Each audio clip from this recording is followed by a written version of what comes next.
High in the mountains, where the sun painted the sky in golden hues, lived a young bird named Liri. She was the smallest in her flock, with soft gray feathers and bright, curious eyes. Every day, she watched the older birds soar effortlessly across the sky, gliding and diving with the wind. Liri dreamed of the day she would join them. She would flap her tiny wings, imagining herself flying beyond the highest peaks. Finally, the day arrived.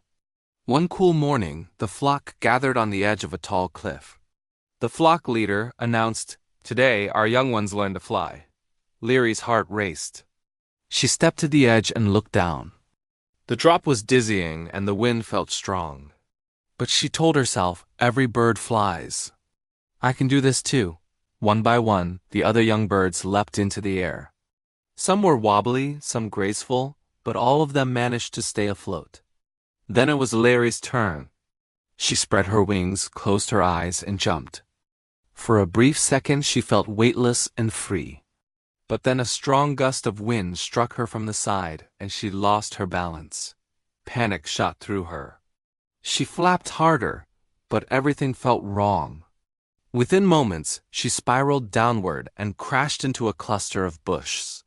The fall wasn't dangerous, but the sting of fear and embarrassment was far worse. She whispered to herself, Maybe I'm not meant to fly." After that, Liri avoided the cliff. She stayed in her nest, pretending she was tired, pretending she didn't care. But every time she saw her friends laughing and playing in the winds above, her chest tightened.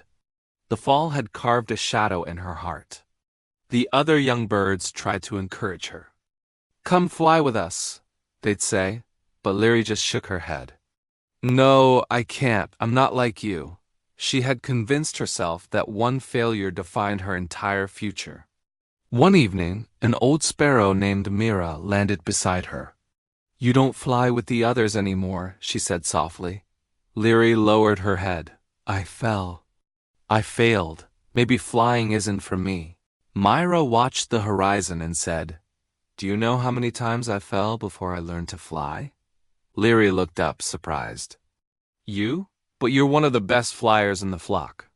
The sparrow chuckled. "My dear, every bird who soars in the sky has tasted the ground first. The wind teaches us through falling, not through staying safe. But it hurts," Liri whispered. Mira nodded. "Growth always does. But staying on the ground hurts more in the end. Your wings didn't fail you that day, the fear did." Those words sparked something inside Liri. The next morning, she stood once again at the edge of the cliff. Her legs trembled. The memory of falling flashed through her mind, and she almost stepped back. But then she heard Mira's voice inside her head. "Your wings didn't fail you. The fear did."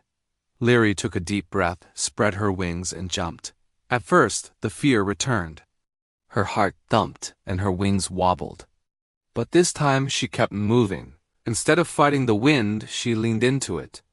Instead of panicking, she focused on the rhythm of her wings. And slowly, steadily, beautifully, Liri began to fly, not perfectly, but truly. The wind lifted her higher and higher. Below her, the mountains stretched endlessly. Above her, the sky opened wide. For the first time, she felt what she always dreamed of: freedom. When she returned to the cliff, the flock cheered. Mira smiled and simply said, "See?